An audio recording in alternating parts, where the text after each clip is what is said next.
सत्संगत्वे निस्संगत्वं निस्संगत्वे निर्मोहत्वं निर्मोहत्वे निश्चलतत्वं निश्चलतत्वे जीवन्मुक्तिः पुनरपि जननं पुनरपि मरणं पुनरपि जननी जठरे शयनम् इह संसारे बहुदुस्तारे कृपया पारे पाहि उपरागादौ च अपरोक्षवृत्ते तदाकारत्वमेव तन्त्रम् तस्य च तत्संश्लेषं विनापि परोक्षवृत्तेरिव तत्सन्निकृष्टकरणजन्यत्वेनैव उपपत्ति. அதாவது பிரதிகர்ம வியவஸ்தாங்கிற பிரகரணம் நடந்துருக்கு. வெளியில இருக்கக்கூடிய விஷயங்களை ஒரு பிரமாணத்தை உபயோகப்படுத்தி எப்படி புரிஞ்சுக்கலாம், அந்த பிரக்கிரியை என்ன? பிரமாண உபயோகம் பண்ணி அவன் விஷயத்தை புரிஞ்சுக்கணுங்கிறது எல்லாருமே ஒத்துக்க வேண்டிய விஷயம். ஆனால் பிரமாணத்தை உபயோகப்படுத்துறதுனா என்ன, அந்த இடத்துல என்னென்ன காரியங்கள் நடக்கிறது அப்படிங்கிறத பார்க்கும்போது இவர் என்ன சொன்னார்னா, நம்ம இப்போ கண்ணால ஒரு விஷயத்தை பார்க்கிற இடத்துல விஷயம் வெளியில இருக்கு, இந்திரியம் இங்க இருக்கு, கண்ணுல இருக்கு. கண்ணை திறந்த உடனே அந்த இந்திரியமானது பிரபா, அதுல ஒரு வெளிச்சம் மாதிரி பிரபாவாக அந்த விஷய பரியந்தம் நீண்டு போகுது. இந்த இந்திரியம் அந்த விஷயத்தோடு சம்பந்தப்படும் காலத்துல அதோட சேர்ந்து அந்தக்கரணம் மனசு இருக்கு, மனசும் அதே விஷயத்துல போய் இடிக்கிறது. விஷயத்துல போய் படும்போது அந்த மனசுல ஒரு ஒரு பரிணாமம் ஏற்படுறது. அந்த பரிணாமத்துக்கு விருத்தின்னு பேரு. இது இந்த பரிணாமமானது மனசுல வெளியில போனாதான் ஏற்படுங்கிற அவசியம் இல்லை. பரோட்சமான தியானம் ஏற்படுற இடத்துல இதே மாதிரியான பரிணாமம், அந்தக்கரண பரிணாமம் விருத்திங்கிறது சரீரத்துக்கு உள்ளேயே ஏற்படும். எங்க பாக்கியேந்திரியம் விஷயத்துக்கு போய் சேரதோ அங்க மனசும் அந்த பாக்கியேந்திரியத்தோடு சேர்ந்து விஷய பரியந்தம் போகிறது. இதுக்கு விருத்தி நிர்கமனம் அப்படின்னு பேரு. இது விருத்தி ஜடமாக இருந்தாலும் சைதன்யத்துக்கு அபிவியஞ்சகமாக இருக்கிறதுனால அதனால இதை ஞானம்னு சொல்றது. ஏன் இதை ஞானம் சொல்றதுன்னு கேட்டா, இது வந்தாதான் அஜ்ஞான நிவர்த்தி ஏற்படுறது. விருத்தி வராத பரியந்தம் வெறும் சைதன்யம் பிரகாசிச்சுட்டே இருந்தாலும் கூட அஜ்ஞானமும் சேர்ந்து இருந்துட்டே இருக்கு, அதுக்கு நிவர்த்தி ஏற்படுறதில்லை. விருத்தியோட சேர்ந்து அந்த சைத்தன்யம் அஜ்ஞானத்தை நிவர்த்தி பண்றது. அப்ப விருத்தி வந்தாத்தான் அஜ்ஞான நிவர்த்தி. ஆகையால இந்த சைத்தன்யத்துக்கு அபிவியஞ்சகமாக இருக்கிற விருத்திய தியானம்னு சொல்றது. அதுக்காக விருத்தியே தியானமா இருந்துட்டு போட்டவன் இன்னொரு சைத்தன்யம்னு என்னத்துக்கு அப்படின்னு கேட்கக்கூடாது. விருத்தி தியானங்கிறது உற்பத்தி ஆகக்கூடிய தியானம். ஆனால் இதை தவிர நித்தியமான சொப்பிரகாசமான ஒரு தியானம் அவசியம் இருந்தாலும் இது பரியந்தம் இதுவரை சொன்னார்.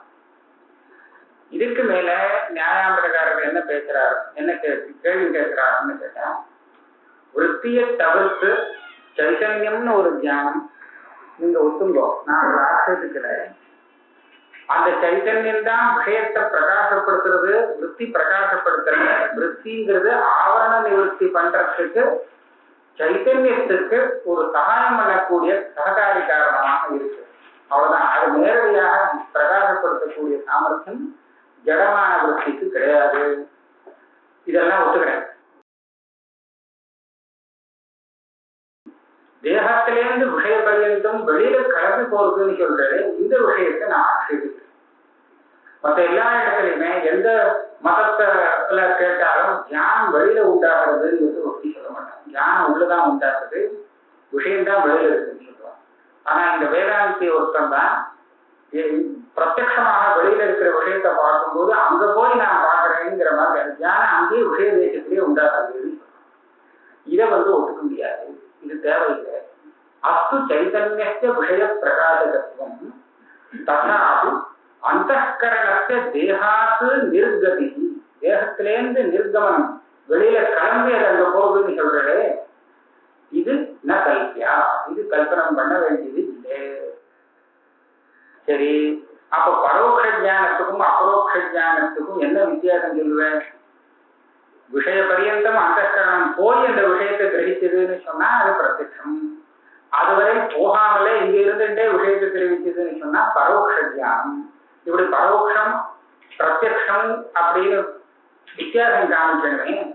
இதை காமிக்கிறதுக்காக அந்தஸ்கரணம் விஷய பரியந்தம் போனதாக சொல்லுதான ஆகணும்னு கேட்பான். அது அவசியம் இல்லை. வேற விதமாகவே பரோட்ச ஞானத்துக்கும் அபரோக்ஷ ஞானத்துக்கும் வித்தியாசத்தை சொல்ல முடியும். எப்படி? பரோட்ச வைலக்ஷண்யாய விஷயஸ்ய அபிவ்யக்த அபரோக்ஷிதுபராக ஏவ வக்தவ்யா. பரோட்சத்துக்கும் அபரோக்ஷத்துக்கும் என்ன வித்தியாசம் கேட்டா, ரெண்டு இடத்துலையுமே விஷயத்தை பிரகாசப்படுத்தக்கூடியது என்னமோ விஷயாவச்சின்னமா இருக்கக்கூடிய சைத்தன்யம் தான். சைத்தன்யம் தான் பிரகாசம், விருத்தி பிரகாசம் கிடையாது. சைத்தன்யம் தான் விஷயத்தை பிரகாசப்படுத்தும். இப்ப பிரத்யக்ஷ ஸ்தலத்துல விஷயாவச்சின்னமான சைத்தன்யத்துல இருக்கிற ஆவரணங்கிறது நிவர்த்தி ஆகிடுது, பூர்ணமாக நிவர்த்தி ஆகுது. ஆவரண நிவர்த்திக்கு தான் அபிவியக்தி அப்படின்னு. ஆவரண நிவர்த்தியாகி அபிவியக்தமாக இருக்கக்கூடிய அந்த சைத்தன்யம் இருக்கே, அது அபரோக்ஷ சைத்தன்யம். இந்த சைத்தன்யத்துல சாட்சாத்தாக அந்த விஷயம் அத்தியஸ்தமாக இருக்கு. எந்த சைத்தன்யத்துல கடம் அத்தியஸ்தமாக இருக்கோ அந்த கடாவச்சின்ன சைத்தன்யம் அஜானத்தால ஆவரணமாக இருந்தது. இந்த விருத்தி அந்த ஆவரணத்தை விளக்கிது, நிவர்த்தி பண்ணினது. இதனால என்னாச்சு? பிரகாசிக்கக்கூடிய சைத்தன்யத்தோடு கடத்துக்கு நேரடியான சம்பந்தம் ஏற்படுது. அதனால கடம் பிரகாசிக்கிறது. பரோட்சமான ஸ்தலத்துல என்ன ஆகுது? அந்த விஷயாவச்சின்ன சைத்தன்யம் இருக்கே, அது அதுல உள்ள ஆவரண பங்கம் ஏற்படுறதில்லை. ஏன் ஏற்படுறதில்லைன்னு சொன்னா தியானம் பரோட்சம், இந்த விருத்தி பரோட்சம். அதனால நேரடியாக அந்த வஸ்து பாதிக்கிறது. பிரத்யக்ஷத்துல நம்மளுடைய தியானத்துக்கு நேர அந்த வஸ்து சாட்சாத் சம்பந்தம் இப்படியாக பாதிக்கிறது. பரோட்சத்துல நேர சம்பந்தம் கிடையாது. இந்த வித்தியாசத்தை பண்றதுக்கு நீ விருத்தி வெளியில போகணுமா வேண்டாமான்னு கேட்ட. ஆனா விருத்தி இருக்காக வெளியில போக வேண்டிய அவசியம் இல்லை. என்ன சொல்றாங்கன்னா, அபரோக்ஷ விருத்தியிலேயே அவாந்தரமான ஒரு வைலட்சண்யம் இருக்குன்னு ஒத்துக்கணும். எல்லா விருத்தியுமே சரீரத்துக்கு உள்ளதான் உண்டாகிறதாக இருந்தாலும் கூட சில விருத்தியிலேயே வித்தியாசங்கள் இருக்கு. சில விருத்தியானது வெளியிலே விஷயாவச்சின்ன சைத்தன்யத்துல இருக்கிற ஆவரணத்தை பங்கம் பண்ணக்கூடிய சாமர்த்தியம் உள்ளது. சில விருத்தி அப்படி ஏன் இந்த மாதிரி ஒரு வித்தியாசம் விருத்தியில வந்தது அப்படின்னு கேட்டால், எந்த இந்திரிய சன்னிகர்ஷால பிரமாணத்தினுடைய வைலட்சண்யத்தினால்தான் விருத்தியில வைலட்சண்யம் வரும். இந்திரிய சன்னிகர்ஷாதி காரணங்கள்னால அந்த விருத்தி உண்டாக இருந்தால் அந்த விருத்தியானது சரீரத்துக்குள்ளேயே இருந்தால் கூட பாக்கியமான விஷயாவச்சின்ன சைத்தன்யத்துல இருக்கக்கூடிய ஆவரணத்தை நிவர்த்தி பண்ணும்.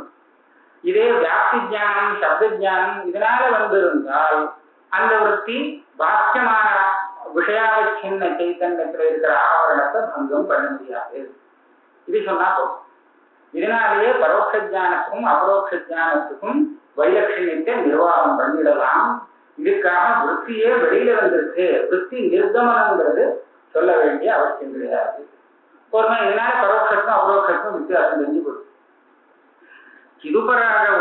சிதுபராகாதௌச்ச அபரோக்ஷ விருத்தே ததாகாரத்துவமேவ தந்திரம். அபரோக்ஷ விருத்தி பரோட்ச விருத்தி, இந்த பரோட்சத்துவம் அபரோக்ஷத்துவம் ரெண்டுமே விருத்தியில இருக்கக்கூடிய வித்தியாசமான தர்மம்.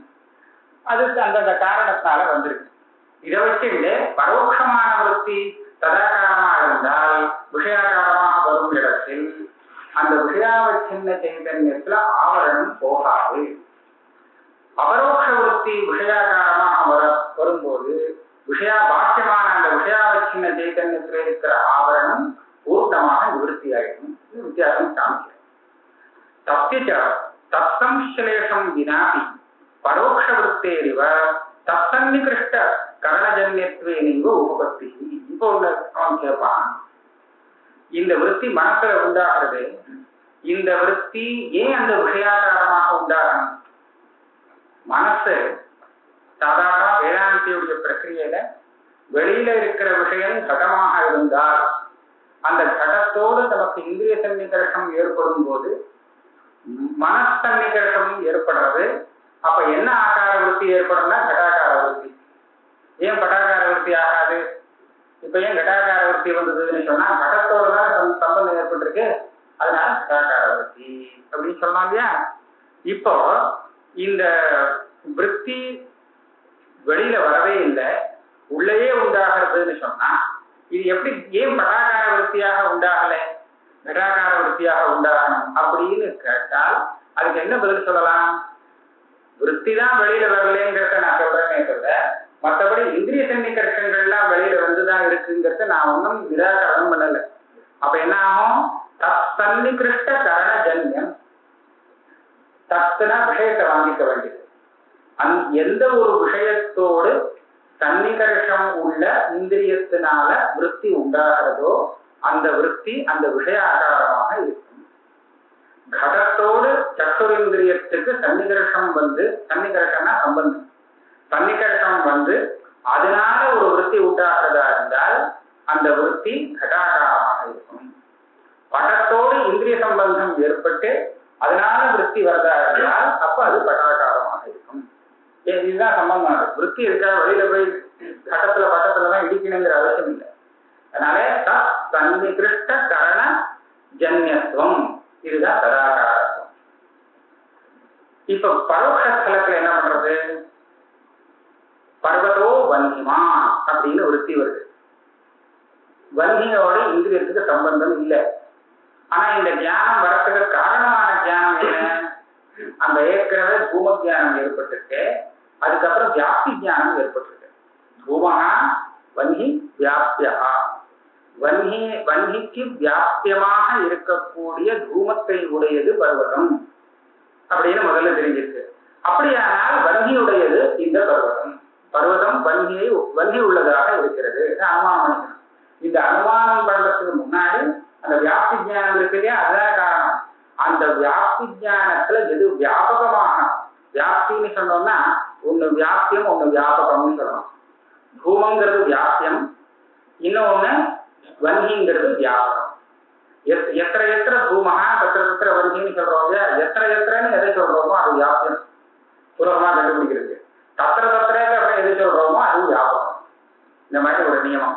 இப்ப இந்த இடத்துல எத்திர எத்திர பூமகா, எங்கெல்லாம் பூமம் இருக்கோ தத்திர தத்திர வன்னி, அங்கெல்லாம் நெருப்பு இருக்கு அப்படின்னு சொல்லலாம் இல்லையா. அதனால பூமங்கிறது வியாப்தியம், வன்னிங்கிறது வியாபகம். இப்ப இந்த ஞானத்தை உண்டு பண்ணக்கூடிய ஞானத்துக்கு வியாபகமாக எது விஷயம் ஆகிறதோ அதுதான் அனுமதியிலேயும் விஷயமாகும்னு நியமம். இப்போ இதை உண்டு பண்ண இந்த அனுமதிக்கு காரணமான வியாப்தி ஞானத்தில் வியாபகமாக விஷயமாக கூடியது வன்னி. அதனால அனுமதிக்கு வன்னி விஷயமாக. ஏன் இந்த வன்னியாகாரமாக இந்த ஞானம் வந்தது அப்படின்னு சொன்னா இது இந்த மாதிரிதான் நியமம். அனுமதி ஸ்தலத்துல அதை உண்டு பண்ணக்கூடிய வியாப்தி ஞானத்துல எது வியாபகமாகுமோ அந்த வியாபகம் வியாபகாரமாக தான் அனுமதி வர முடியும், வேற இன்னொரு விஷயமா வர முடியாது. இப்படி எல்லாம் ஒவ்வொரு பிரமாணத்திலையுமே ஒரு வியவஸ்தை பண்ணிடலாம். இந்த ஆகாரத்துல தான் வரும். வன்னி வியாப்தி தூமவான் பர்வதா அப்படின்னு நமக்கு வியாப்தி ஜானம் இருக்கு. இந்த வியாப்தி ஜானத்தோட போறோம் கிரதத்துக்கு. ஆனா கிரதத்துல போய் கிரதோ ஜலவான் அப்படின்னு அனுமானம் இதை வச்சுன்னு சொல்ல முடியாது. ஏன்னா கிரதோ ஜலவான்னு எனக்கு தெரியுது, ஆனா அது பிரத்யட்சத்தான தெரியுது. இவருடைய வியாப்தி ஜானம் அதுக்கு காரணம் இல்லை. ஏன்னா இந்த வியாப்தி ஜானத்தால வந்த அனுமதியாக இருந்தால் அது வன்னிவான்னு வரும். வன்னி வியாப்தி தூமவான்னு தெரிஞ்சுட்டு அரதா கூட இல்லை, வன்னிவான் பருவதகான்னு வந்திருக்கணும். இப்போ இந்த மாதிரி இடத்துல அப்படி இல்லை. அதனால இந்த மாதிரி நியாமகங்கள்லாம் சொல்ல முடியும். இப்ப நீங்க சொல்ற ஒரு நியாமகம், இந்த அந்தக்கரணம் எந்த விஷயத்துல வெளியில போய் சம்பந்தப்படுறதோ அந்த விஷயத்தினுடைய ஆகாரமாக ஒரு பரிணாமத்தை எடுக்கிறது அப்படின்னு சொல்றேன். இதுல நான் ஒரு தோஷம் சொல்லப்பட்டேன். நது பிரபாயாக இவ விருத்தேகே தது ஆவரண நிவர்த்தகத்வாது தத்சம்ஸ்லேஷ தந்திரம். உங்களுடைய மதத்துல இந்த வெளிச்சமானது பாக்கியமான பதார்த்தத்துல இடிச்சாதான் அங்க உள்ள இருட்டை நிவர்த்தி பண்ணும். வெளிச்சம் பக்கத்துல இருக்கு, வெளிச்சம் படாத இடத்துல கடம் இருக்குன்னு சொன்னா கடம் இருக்குல்லதான் இருக்கு. அப்போ இந்த வெளிச்சம் அதுலயே பட வேண்டியிருக்கு இல்லையா, அதனுடைய இதை நிவர்த்தி பண்றதுக்கு, இருட்டை நிவர்த்தி பண்றதுக்கு. அதை போல அஜானத்தை நிவர்த்தி பண்றதுக்கு இந்த விருத்தியானது அந்த விஷயத்தோடு நேரடியாக சம்பந்தப்பட வேண்டியிருக்கு. நீ சொல்றியே அது தவறு. அப்படி சொன்னால் தப்பு இருக்கு. என்ன தப்பு வருது? நேத்ரான் நிர்கச்ச துருவாதி ஆகார விருத்தியா ஏவ ஸ்வசம்ஸ்லிஷ்ட நேத்திரஸ்த கஜ்ஜலாதேசே துருவ நேத்திர மத்தியவர்த்தினா பரமான்னாதேஷ்ட அபரோக்ஷத்வா பாதா. ஒரு உதாரணம் எடுத்துப்போம். இங்க இருந்து அவன் துருவ நட்சத்திரத்தை பார்க்கறான். அவ்வளவு தீக்ஷணமா கண்ணு இருக்கு, அவன் பார்க்கறான். இப்ப என்னாச்சு? துருவம் எவ்வளவு தூரத்துல இருக்கு துருவ நட்சத்திரம். இங்கேருந்து இவருடைய மனசு, இவருடைய கண்ணு எல்லாமே துருவ பர்யந்தம் அப்படி நீங்க போயிருக்கு. அப்படிதான் சொல்லலாம்.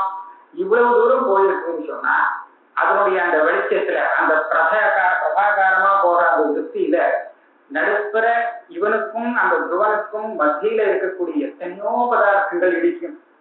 துருவம் ஒண்ணுதான் அதுல இடிக்கும்னு சொல்ல முடியாது இல்லையா?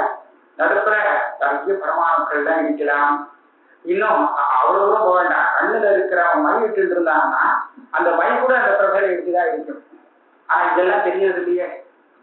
அவங்க தன் கண்ணுல இட்டு இருக்கிற மை தெரியாது, அந்த பிரபையில இடிக்கிறது, இடிச்சாலும் தெரியாது. அதே மாதிரி நடுப்புற இருக்கக்கூடிய பரமாணுக்கள்லாம் எத்தனையோ பதார்த்தங்கள் அவனுக்கு இடிச்சுட்டு இருக்கும் அந்த பிரபையோடு. அதுக்காக அந்த பதார்த்தங்கள்லாம் இவனுக்கு தெரியாது. அந்த துருவம் ஒண்ணுதான் தெரியாது. நீ அப்படி.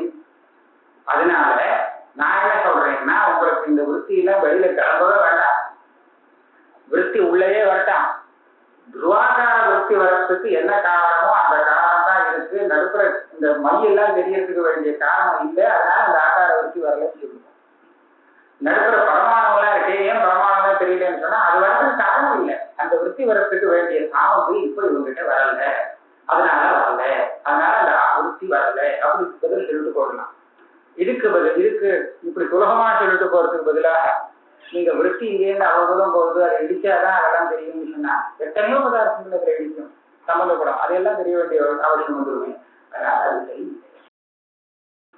நேத்ராத் நிர்கச்சது, இந்த நேத்திரத்திலேருந்து கிளம்பிட்டு இருக்கு. என்ன கிளம்புறது? விருத்தி. எவ்வளவு தூரம் போயிருக்கு இந்த விருத்தினா? துருவாத்யாகார விருத்தியா, துருவபரியந்தம் போயிருக்கக்கூடிய அந்த ஆகார துருவாகார விருத்தி. அதுல ஸ்வசம்ஸ்லிஷ்ட நேத்திரஸ்த கஜ்ஜலாதேகே ஒண்ணு, அந்த விருத்தியோடு சம்பந்தப்பட்டிருக்கு நேத்திரத்துல இருக்கக்கூடிய கஜ்ஜலம் மை இத்தியாதிகள். அதே மாதிரி துருவ நேத்திர மத்தியவர்த்தின பரமான்வாதேஷ, இந்த துருவனுக்கு ரொம்ப நடுப்புற நிறைய சமாச்சாரம் வரும். அவ்வளவு தூரம் போயிருக்கிறதுனால அதுல நடுப்புற இருக்கக்கூடிய அத்தனை பரமான்வாதிகளும் இப்ப பிரத்யட்சமாக ஆகணுமே. இதுக்கே விஷயேஷு அபிவ்யக்த கிதுபராகே ந சதாகாரத்வமாத்திரம் தந்திரம் பரோக்ஷஸ்தலேபி பிரசங்காத் கிந்து தத் சம்ஸ்லேஷ. சித்திகாரருக்கு பதில் சொல்றேன். விஷயம் உங்களுக்கு பிரகாசிக்கணும்னா அங்க அபிவ்யக்தமான சைதன்யத்தோடு சம்பந்தம் வந்திருக்கணும். விஷயத்துல அபிவ்யக்த சைதன்ய உபராகா, அதாவது ஆவரணம் இல்லாத சைதன்யத்தின் சம்பந்தம் இது விஷயத்துல வரும். சரி, விஷயத்துல உள்ள சைதன்யத்துக்கு எப்போதும் ஆவரணம் இருக்கும். அந்த ஆவரணம் இல்லாமல் அது ஆகணும்னா விருத்தி வரணும்.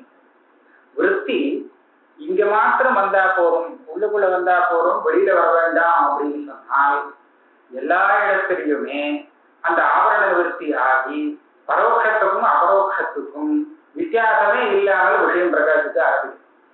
பரோட்சத்துக்கும் அபரோக்ஷத்துக்கும் ஏன் ஆவரண பங்கமான சைதன்யத்தோடு எந்த விஷயம் சம்பந்தப்படுறதோ அந்த விஷயம் அந்த சைதன்யத்தினால பிரகாசிக்கப்படும்.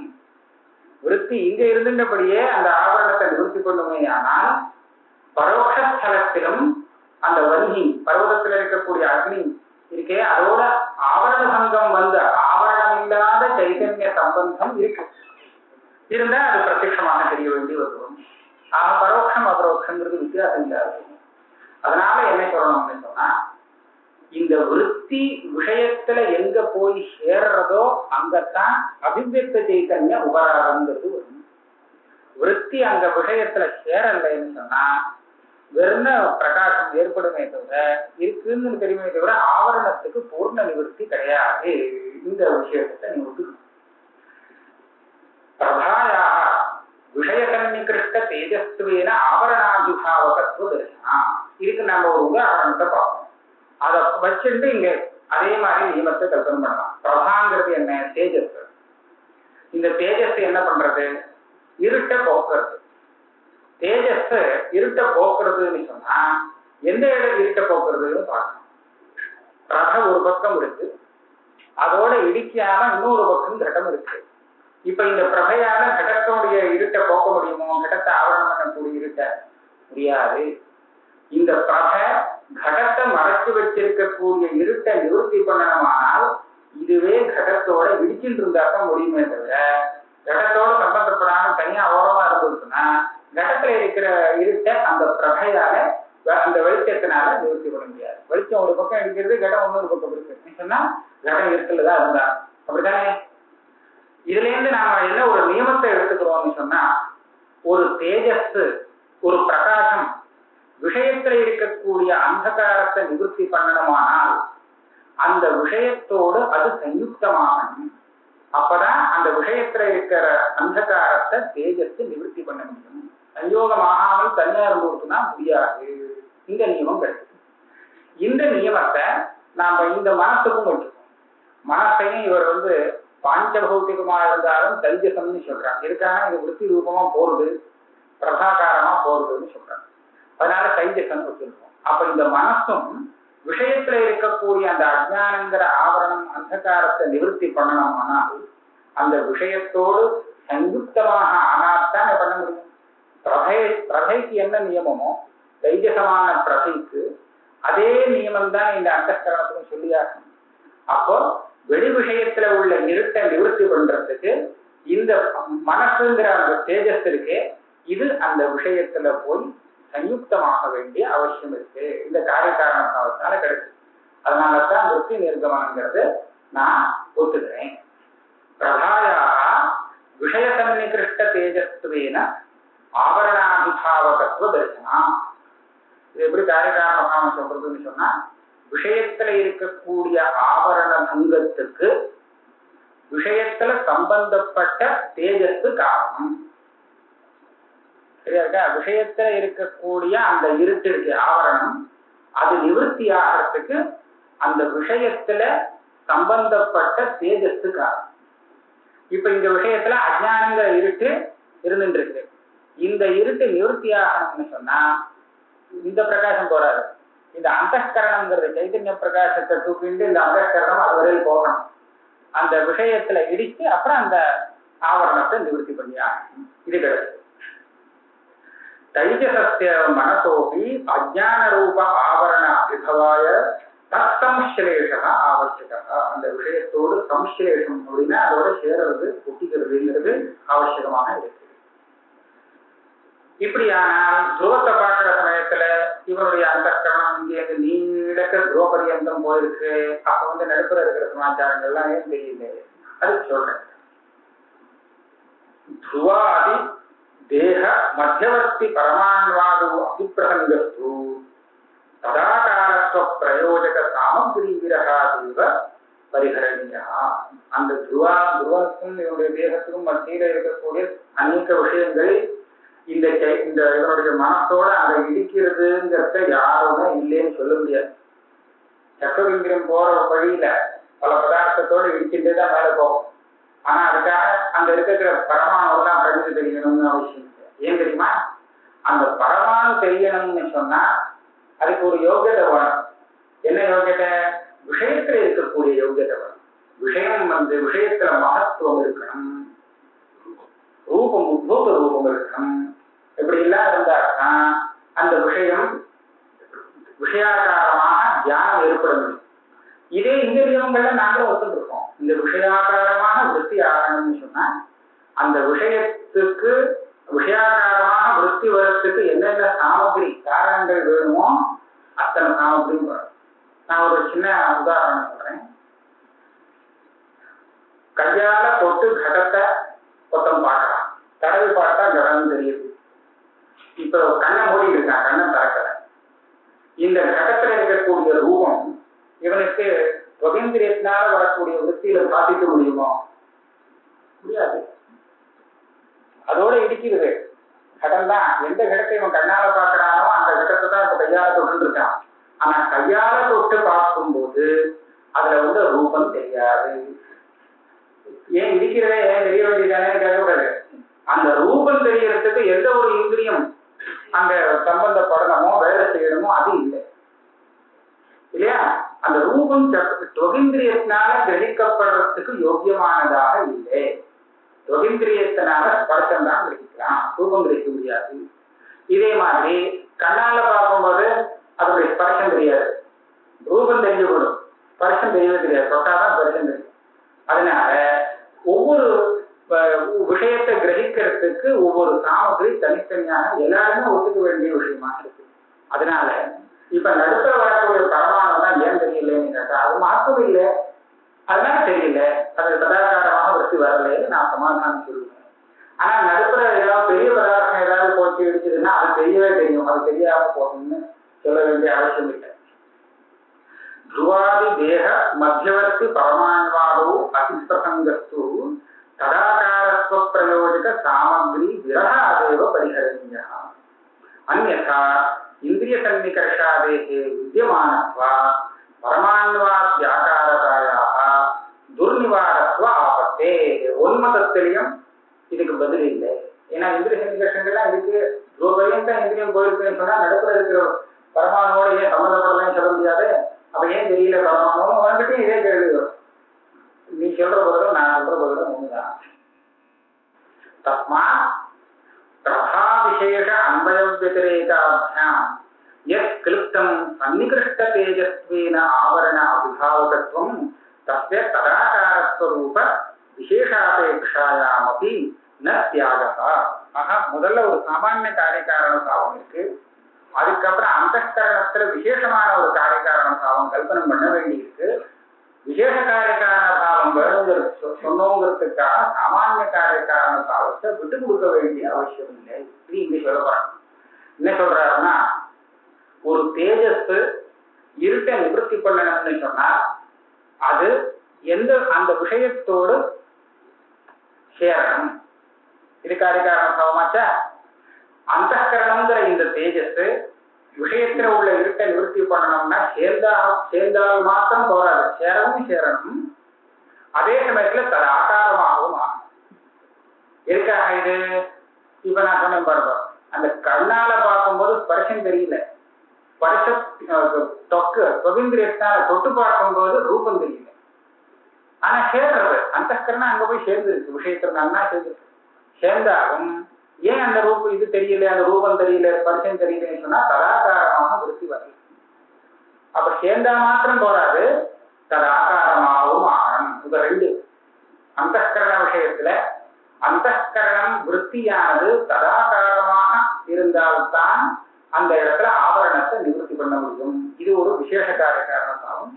அதே சமயத்துல ஆவரணத்தை நிவர்த்தி பண்றதுக்கு தேஜஸ்தான இந்த அந்தஸ்கரணம் அந்த விஷயத்தோடு நேரடியாக சம்பந்தப்பட்டு இருக்கணும்னு ரெண்டு நியமம். இந்த ரெண்டு நியமம் ஒத்துக்க வேண்டிய அவசியம் இருக்கு. இதுல நீ பூர்வபக்ஷி என்ன நினைக்கிறான்னா, தேஜஸ்ன்னு சொன்னா அது விஷயத்தோடு நேரடியாக சம்பந்தப்பட்டு தான் இருக்கணுங்கிற நியமத்தை விட்டு கொடுத்துடலாம். அந்த கர்ம ஸ்தலத்துல வேற ததாகாரமாக அந்த விருத்தி ஏற்பட்டுட்டா போதும், அந்த விஷயத்துல உள்ள ஆவரணத்துக்கு நிவர்த்தி ஏற்பட்டுடும். அதாவது விசேஷ காரியகாரண பாவம் போதும், சாமானிய காரியகாரண பாவம் வேண்டாமே என்ன சொன்னா. ஆனால் சாமானிய காரியகாரண பாவத்தை ஒத்துக்காத பட்சத்துல எனக்கு அந்த காரியகாரண பாவத்துல சந்தோஷம் பண்ண வேண்டி வரும். தேஜஸ்ன்னு சொன்னா அது எந்த விஷயத்துல படுறதோ அந்த உள்ள இருக்கத்தான் நிவர்த்தி பண்ண முடியும் அப்படிங்கிற ஒரு காரியகாரண பாவம் இருக்கு இல்லையா, நியமம். அந்த நியமத்தை சங்கோச்சம் பண்ண வேண்டி வரும். அதை தியாகம் பண்றதுக்கு காரணம் இல்லை. தஸ்மா பிரபா விசேஷ अन्वयव्यतिरेकाभ्याम् यत् क्लिप्तम् सन्निकृष्टतेजस्त्वेन आवरणानि भावकत्वम् तस्य तदाकारस्वरूपविशेषापेक्षायामपि त्यागः न त्यागः न हि पृथिवीत्वगन्धत्वादिना कार्यकारणभावे आवश्यके अनित्यगुणत्वद्रव्यत्वादिना तत्त्यागः. இது சாமானிய காரியகாரணமாகவும் விசேஷ காரியகாரணமாகவும் ரெண்டுமே ஒத்துக்கணுங்கிறதுக்கு இன்னொரு திருஷ்டாந்தம் சொல்றாங்க. குணங்கிறது எதுல உண்டாகும்? திரவியத்துல உண்டாகும். உண்டாகும்னு சொன்னாலே அனித்தியமான குணம்னு இருக்கும். நித்திய குணத்துக்கு உற்பத்தி கிடையாது. அனித்தியமான குணம் எங்கே உண்டாகும் அப்படின்னு கேட்டா திரவியத்தில் உண்டாகும். இது அதுக்கு பதில். அப்போ அனித்திய குணம் திரவியம் இது ரெண்டுக்கும் காரியகாரணம். சரி, இப்ப நான் இன்னொன்னு சொல்றேன். கந்தம் எங்க உண்டாகும்? பிருத்திவியில உண்டாகும். கந்தங்கிறது ஒரு குணம், பிருத்திவிங்கிறது ஒரு திரவியம். கந்தங்கிறது ஒரு குண விசேஷம், பிருத்திவிங்கிறது ஒரு திரவிய விசேஷம். கந்தங்கிறது பிருத்திவியில உண்டாகும்னு நீங்க ஒரு காரியகாரண பாவம் தனியாக ஒத்துட்டே ஆகணும். இது ஒத்துக்கலைன்னு சொன்னா கந்தங்கிறது வேற எதுலையும் உண்டாகட்டுமே, ஜலத்துல உண்டாகட்டும், தேஜத்துல உண்டாகட்டுமே கேள்வி வந்துடும்.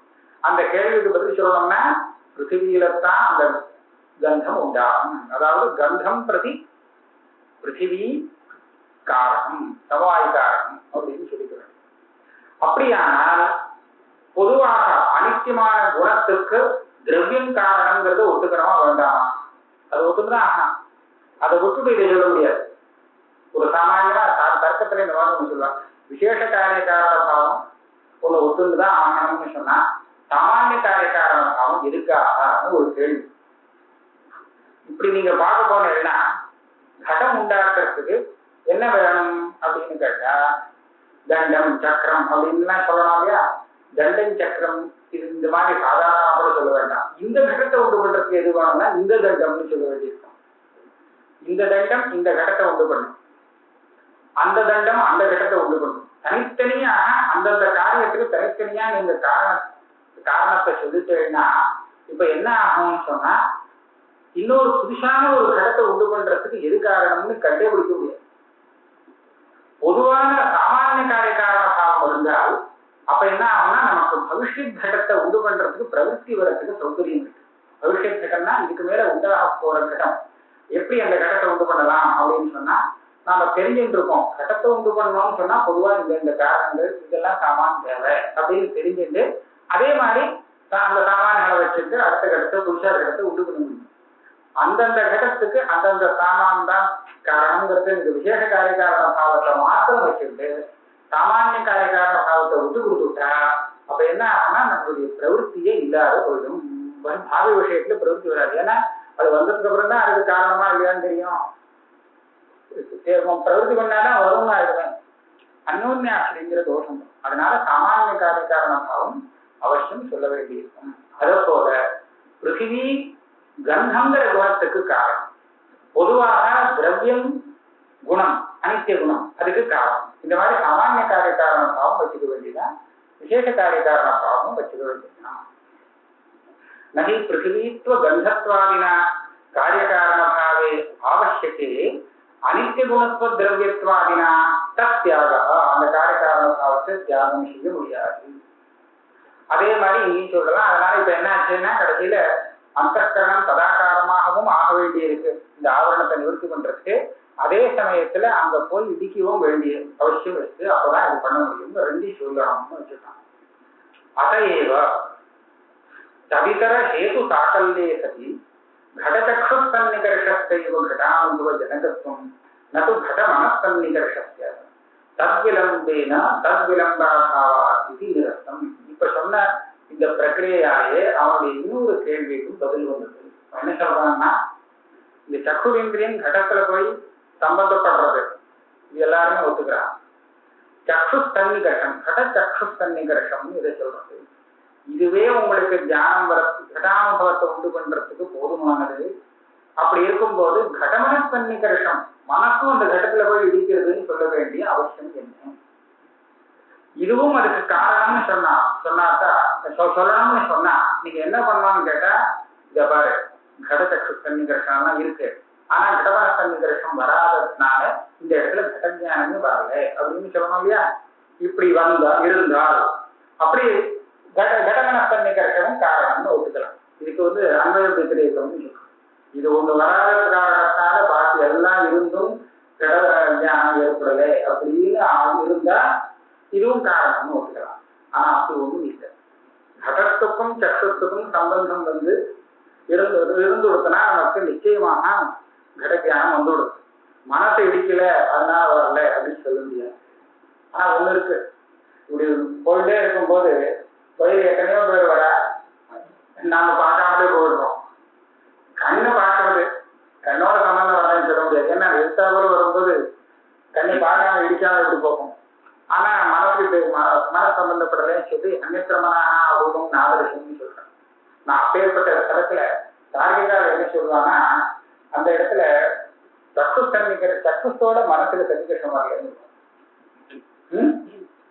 சக்குஸ்தோட மனசுல சன்னிகர்ஷம் வரல, அதனாலதான் அவங்களுக்கு வராது. ஆனா அதுவும் தப்பு.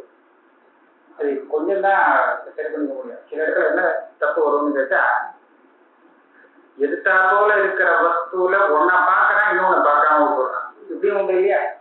ஒன்ன பாக்குறான், ஒன்ன பார்த்தா இன்னொன்னு எதிர்த்தா போல இருக்கு ஆனா பார்க்கல. ஏன் பார்க்கல? அந்த இடத்துல மனசன்னிகர்ஷம் வரலன்னு சொல்ல முடியாது. ஏன்னா சக்குரேந்திரியத்தோட மனசுக்கு சம்பந்தம் இருக்கிறதுனாலதான் ஒரு வஸ்துவாவது இவருக்கு தெரியுது, இன்னொரு வஸ்து தெரியாம போச்ச எப்படின்னு கேட்டா அதுக்கு பதில் சொல்ல முடியாது. இவா என்ன சொல்லுவானா, இந்த சக்கு சன்னிகர்ஷம் ரெண்டு இடத்துலையும் வந்தாலும் கூட மனசு ஒரு இடத்துலதான் சம்பந்தப்பட்டது, இன்னொரு இடத்துல சம்பந்தப்பட்டது. சக்கு சன்னிகர்ஷம் ரெண்டு இடத்துலயும் வந்திருக்கும் போது ஏன் மனசு மாத்திரம் ஒரு இடத்துல சம்பந்தப்படணும் அப்படின்னு இங்கேயும் கேள்வி கேட்கலாமா? அது ரெண்டு இடத்துலயும் சம்பந்தப்பட்டமே அப்படின்னு கேட்கலாம். இந்த மாதிரி சமயத்துல இதனுடைய அவதானம் சில மனசு இருக்கு பாருங்க, சக்கு பார்க்கிற அத்தனை இடத்துலயும் மனசு போய் சம்பந்தப்படணுங்கிற அவசியம் இருக்கு. மனசை அதனுடைய இச்சா இதெல்லாம் வாசனை இதெல்லாம் ஒரு விஷயத்துல ஏகாகிரப்படுத்தி விடுறோம். நாமளே மனசு எங்கெங்கெல்லாம் போறதோ அதெல்லாம் கொஞ்சம் கொஞ்சமா எடுத்து ஒரு இடத்துல வேணும்னு சொல்லி வச்சு விடுறோம் இல்லையா? இந்த இடத்துல நிலைச்சு இருக்கட்டும், வேற எந்த விருத்தியும் மனசுல வர வேண்டாங்க. அந்த மாதிரி இவனுக்கு ஏதஜானமேவ போட்டு ஏத பிரத்யக்ஷமேவ போட்டு அப்படின்னு ஒரு இச்சை இருக்குன்னு வச்சுக்கலாம். இந்த இச்சை மற்ற விஷயத்துல தியானம் வர்றதுக்கு பிரதிநிதிமா போடும். அதனால பக்கத்திலேயே இருந்தாலும் இவனுடைய அந்த மனசு அந்த ஒரே விஷயத்துலதான் போய் இடிக்கிறது, இன்னொரு விஷயத்துல இடிக்க இதான் இசுகார நியாயம்னு சொல்றோம். இசுகார நியாயம்னா பானத்தை பண்ணும்போது அதனுடைய கூர்மையை துல்லியமா பார்த்து அவன் பண்ணான். அப்ப அவன் எவ்வளவு கவனமா இருக்கான்னா அவனுடைய கவனம் வேற எங்கேயுமே போகக்கூடாது. பெரிய ராஜா பட்டாளத்தோட ஒரே தடவுடலா போனது கூட தெரியலேன்னு ஆயிடுச்சோன்னு ஒரு இது சொல்றான். அதான் இசுகாரம். அப்படி அவன் ஏகாகிரமா இருந்ததுனால வேற எதுவுமே தெரியாது போயிருக்கு. ஆமா, ஏகாகிரம் இல்லாத போது தெரியும். இல்ல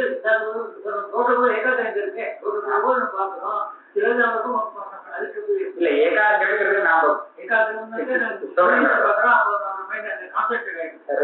அதாவது ஏகாகிரங்கிறது சில சமயம் நாம கஷ்டப்பட்டு பண்றோம், சில சமயம் அந்த மனசு தானாவே அந்த விஷயத்துல ஏகாகிரமாயிருக்கு, அதனுடைய வாசனை இருக்கு. அதனால நாம நினைக்கின்றோம் நாம சிரமப்பட்டு ஒரு இடத்துல மனசை வைக்கிறது தான் ஏகாகிரம், அது தானாவே சுவாபாவிகமா ஏகாகிரம் ஆயிடும் சில விஷயத்துல. அதனால பக்கத்துல இருக்கிறது தெரியாது. அப்படிதான் இதா இருக்கு. அதனால மனசுக்கு விஷயத்தோடு சம்பந்தம் வந்தால்தான் அந்த விஷயத்தை மனசு வாங்கிக்கிறது, தியானத்தை உண்டு பண்றது அப்படிங்கிறத ஒத்துக்கணும்னு யோசிக்கிறோம். இந்த ஏகாகிரம் எப்படியாச்சும் அதை பத்தி கவலை இல்லை. ஆனா விஷயத்தோட மனசுக்கு சம்பந்தம், வெறும் இந்திரியத்தோட சம்பந்தம் இருந்தா போடுறது. இதே சொல்ற அதையவ தவிதர ஹேது சாகல்யே சதி கடச்சக்ஷுசன்னிகர்ஷஸ்யைவ घटानुभव जनकत्वம் நது घट मनस्सन्निकर्षस्य तद्विलम्बेन तद्विलम्बाभावात् इति निरर्थम् आवरणभङ्गे सन्निकृष्ट तेजस्कारणत्व अवधारणेन तस्य आवश्यकत्वात्. இவர் புரேதிசிட்ட ஆவரண பங்கம் வரணும்னு சொன்னா இந்த மனசு அங்க போய் இடிச்சாதான் முடியும். இந்த தேஜஸ் அங்க போகும் சேர்ந்தாதான் அங்க உள்ள இருக்க போக முடியும், இல்லாட்டா இங்கேயே இருந்தா முடியாது. நச்ச பார்ச்சன பிரத்யக்ஷே சக்ஷுராதிபத்து நியத கோலகத்வாராபாவேன அந்தஸ்கரண மிருகத்தேயோகா ஆவரணானுபவ அனுபவத்தி. இந்த விஷயம் நிஜமா கேட்க வேண்டிய விஷயம் தான். கண்ணு சரி, இந்த ஓட்ட வழியா அவன் வெளியில போடுறது. ஆனா துவகிந்திரியம் இருக்கிறது, அங்க எங்க மனசு வெளியில எங்க போகும்? கண்ணுதான் தூரத்தை போறதுங்கிறது இருக்கே தவிர மற்ற இடத்துலதான் விஷயங்கள் தான் அங்கேருந்து வந்து நம்மளை சேர்றது. மூக்கு வழியா அந்தக்கரணம் வழியில கிளம்புமா, காது வழியா கிளம்புமா? காது வழியா கிளம்பும்னு சொல்றான் சில பேர் சில மதத்துல. ஆனா சப்தம் தான் அங்கேருந்து காதுக்குள்ள வருதுன்னு ஒரு பிரசித்தமான மதம் இருக்கு. 2 நிமிஷம் இருக்கு. ஆக கண்ணு ஒண்ணு எடுத்துட்டோம்னா வெளியில போறதுங்கிறதுக்கு அது உதாரணமா காமிக்கலாமே சொல்ற. மற்ற இந்திரியங்கள்னால விஷயத்தை தெரிஞ்சுக்கும் போது அந்தக்கரணம் எப்படி வெளியில வர முடியும் அப்படின்னு கேள்வி. அதுக்கு என்ன பதில் சொல்றாருன்னா, சர்வத்திர தத்தது இந்திரிய அதிஷ்டானத்தைவ துவாரத்துவ சம்பவம். நீ கேட்டது என்னன்னு நினைச்சுட்டு கேட்கிறேன்னா உன் மனசுல இருக்கக்கூடிய அபிப்பிராயம் அந்த இந்திரியம் வெளியில கிளம்பினாதான் அந்த கரணம் வெளியில கிளம்பும் அப்படின்னு நினைச்சுட்டு பேசுற. நான் அதை சொல்லல. இந்திரியத்துக்கு எது அதிஷ்டானமும், இந்திரியத்துக்கு அதிஷ்டானம்னா இந்த சூழ தேகத்துல இந்திரியத்துக்கு ஆதாரமான சில அவயவங்கள் இருக்கு. நாம பார்க்கிற கண்ணு இருக்க, இந்த கண்ணு சக்குரிந்திரியத்துக்கு ஒரு ஆதாரமான தேசம், சரீரத்தில் இருக்கக்கூடிய அவயவம். சக்கு எங்க இருக்குன்னு கேட்டா இந்த கிருஷ்ணதாரா கிரவர்த்தி அப்படின்னு சொல்றாங்க. நமக்கு தெரியக்கூடிய இந்த கண்ணுல இந்த கிருஷ்ணதாரா இருக்கே அதுக்குள்ள இருக்கு. அது அது கண்ணுக்கு தெரியாது, இந்திரியம் கண்ணுக்கு தெரியாது. இந்திரியம் இருக்கிற இடம் கண்ணுக்கு தெரியும்.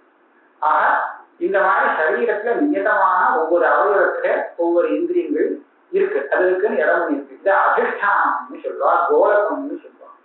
இந்த கோலகத்தோட சம்பந்தப்பட்டால் அந்த இந்திரியம் அதோட சம்பந்தப்பட்டதாக ஆகும், அந்த விஷயத்தோட சம்பந்தப்பட்டதாக.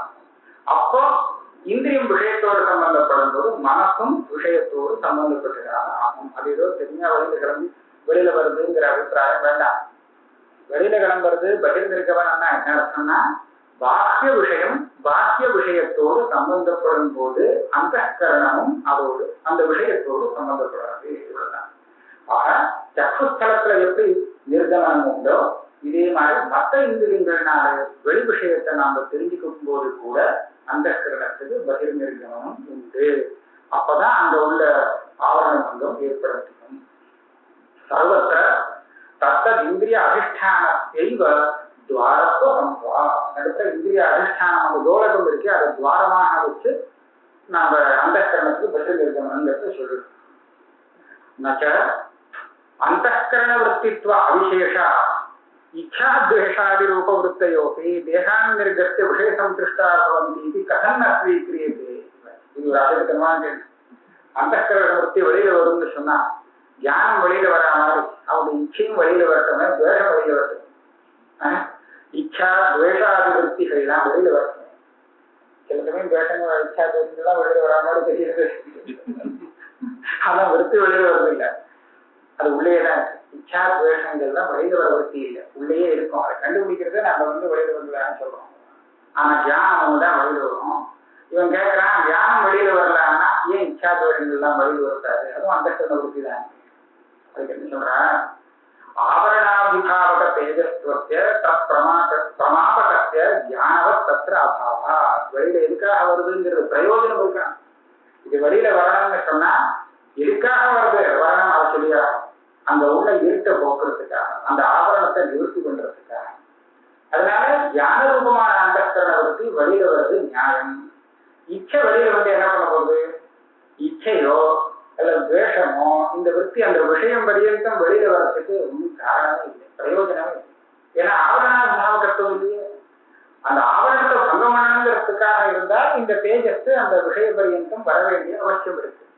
ஆவரண பங்கம் பண்றது இல்லை. அது ஏற்கனவே வர்ணாவரணமா ஆனதுக்கு அப்புறம் தான் இச்சா துவேஷங்கள்லாம் வருது. அதனால அந்த இச்சா துவேஷம் இதை இந்த விற்த்திகள்லாம் சரீரத்தை விட்டு வெளியில கிளம்பணுங்கிற அவசியமே கிடையாது.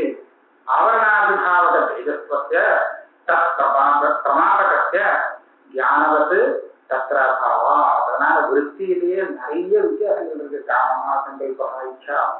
ஆனால் அந்த தீகின்னு சொல்லக்கூடிய ஒரு விற்பி இருக்கு, இதுதான் வெளியில வருது. வேற எந்த விற்த்தியும் வெளியில வராது. ஏன் இது வெளியில வரணும்? வெளியில வந்து ஆவரணத்தை சங்கம் பண்ணணுங்கிறதுக்காக வெளியில வரும். பண்ண வேண்டாம்னா அதுக்குள்ள உள்ளே இருக்கும், பரோட்ச ஸ்தலத்துல வராம.